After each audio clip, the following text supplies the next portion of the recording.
រឿងហេតុផ្ដាច់ខ្សែនិស័យស្នេហ៍ពិត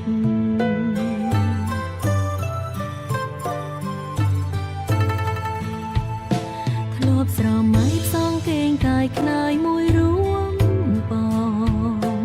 ហែលឆ្លងវិលវត្តសង្សាររួមគ្នាតែក្រុមយ៉ាងបងខំអើយអូនពលពីងលាចិនសែនវេទនាខំមាត់ក្រាបទឹមនឹងប្រផ្សេ